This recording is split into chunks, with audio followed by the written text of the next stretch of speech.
Salutations à tous, c'est Boateng pour un nouveau débrief. Alors voilà, le Barça s'impose 1-0 face à la Real Sociedad en cette quart de finale de Coupe du Roi. Et voilà, le Barça s'envole pour les demi-finales en espérant pouvoir aller jusqu'au bout et prendre la coupe et viser ce doublé que j'espère pour cette fin de saison avec le championnat. Xavi pour commencer était parti sur le même 4-4-2 qu'il avait fait contre l'Atlético Madrid ainsi que contre le Real Madrid. On comprend que son 4-4-2 est son réel effectif et surtout son 11 type de base dans les gros événements. Un 4-4-2 qui a assez porté ses fruits. Même si on ne pourra pas l'évaluer à 100% du fait que la Real Sociedad était réduite à 10, mais on va un peu faire donc on va un peu redire un peu la composition d'équipe. On avait donc Ter Stegen au goal avec back droit Koundé, en défense centrale Christensen, Araujo ainsi que Baldé à gauche. Et en milieu de terrain, donc sur les 4 milieux de terrain, on avait Gavi, Pedri, De Jong, Busquets avec devant Dembélé et Lewandowski. Alors voilà, écoutez, le Barça qui a fait une première mi-temps, mais de champion. Honnêtement, on a eu du jeu, on a eu un Barça à l'aise, on a eu un Barça à l'aise techniquement, mais surtout, même offensivement et défensivement, et surtout au niveau du pressing qu'ils ont apporté face à la Real Sociedad, ça a été impressionnant. Malheureusement, le Barça n'a pas pu être récompensé par un but, on a eu quelques occasions de la part de Dembélé, Lewandowski qui tente une frappe en reprise de volée. Malheureusement, De Jong la touche, il comprend directement qu'il est hors jeu et que le goal est annulé. C'est dommage, s'il n'était pas là, ça aurait été goal quand même. On a eu aussi De Jong sur une magnifique passe de Dembélé qui tacle. Mais on a eu une première mi-temps extraordinaire avec après une carte rouge de Miaz pour la Real Sociedad. Donc la Real Sociedad qui s'est retrouvée réduite à 10 avant la fin de la première mi-temps. Et le Barça qui était à 0-0. Et on peut avoir peur un peu aussi du piège du fait de ne pas concrétiser ses actions et d'être surpris. Mais défensivement, le Barça a réellement fait le travail. Il y avait juste une petite latte de Takekubo. Mais sinon, réellement, défensivement, le Barça était présent au rendez-vous. Ensuite, seconde mi-temps, on a réellement le même pressing, sachant que la Real Sociedad est à 10, mais je respecte surtout la Real Sociedad qui a fait un super match honnêtement.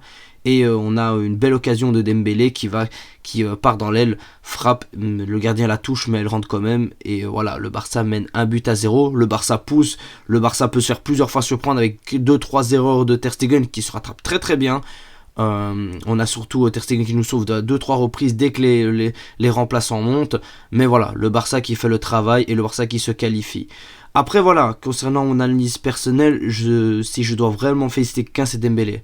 J'ai trouvé que surtout la première mi-temps de Dembélé était impressionnante dans le sens que on a vu un Dembélé qui faisait les bons choix, qui était simpliste dans son jeu.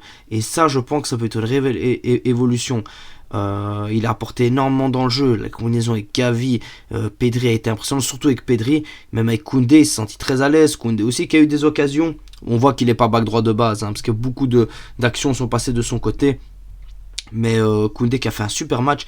Christensen, une expérience digne de ce nom, honnêtement, une sérénité. Se dire qu'on l'a eu gratos, c'est hallucinant. Araujo qui est toujours aussi rassurant.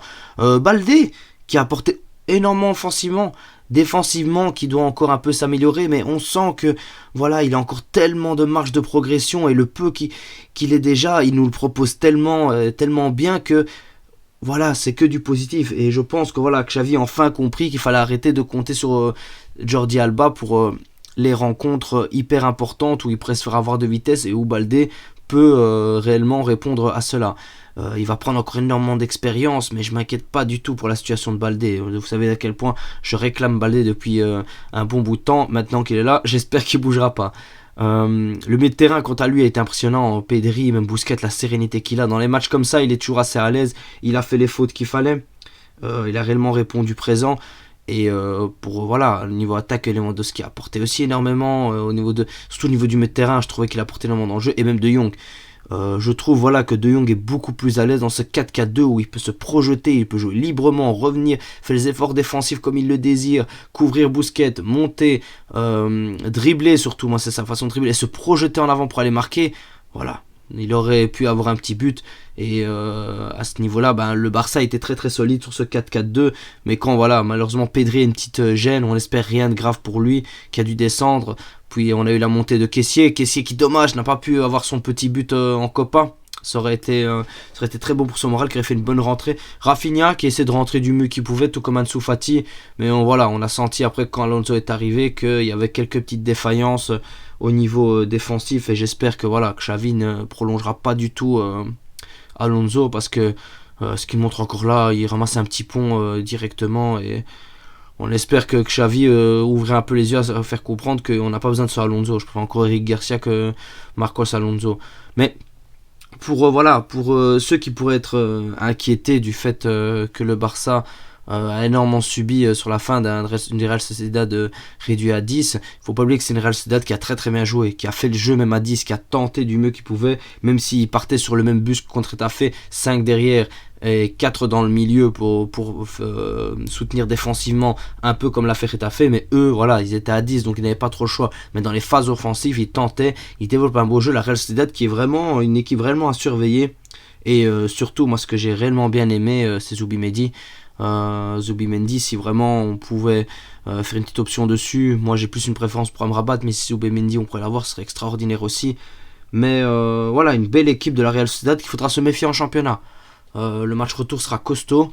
On a fait une bonne opération en se débarrassant de 1-0. Il y aura quand même quelques trucs encore à améliorer, parce que si Xavi veut utiliser cette même compo contre Manchester United, je pense qu'il fera défensivement. Il y a eu quand même quelques failles. Koundé s'est fait plusieurs fois prendre dans son dos. Et défensivement, on a eu quelques failles où on faisait jouer beaucoup en 1 contre 1, mais contre des joueurs comme Rashford, Anthony, ça peut être assez compliqué. Donc on verra bien ce que Xavi fera face à Manchester United. En tout cas, petit à petit, ce 4-4-2 commence à prendre de plus en plus de belles couleurs. Après réellement la victoire contre l'Atlético Madrid et cette belle victoire surtout contre le Real Madrid. Maintenant, on enchaîne une troisième victoire avec le 4-4-2 contre la Real Sociedad. Et surtout, on souhaite un énorme joyeux anniversaire à Xavi. On le remercie pour tout et on reste derrière lui. Voilà, c'était une petite victoire 1-0. Quelques craintes quand même, mais Ter Stegen réellement, que je trouve qu'il a répondu présent malgré sur ces 2-3 boulettes. Mais il faudra éviter ça la prochaine fois. Mais Ter Stegen qui répond présent, et on ne vit plus le Ter Stegen post-2019 qu'on avait. Là maintenant, je pense qu'il a un peu digéré depuis l'année passée. Il avait fait quelques sauvetages et là maintenant il est de retour. Et on aura besoin de lui pour aller tout au bout de cette compétition. Voilà, tous, je vous remercie. Je vous souhaite une bonne soirée et Visca Barça.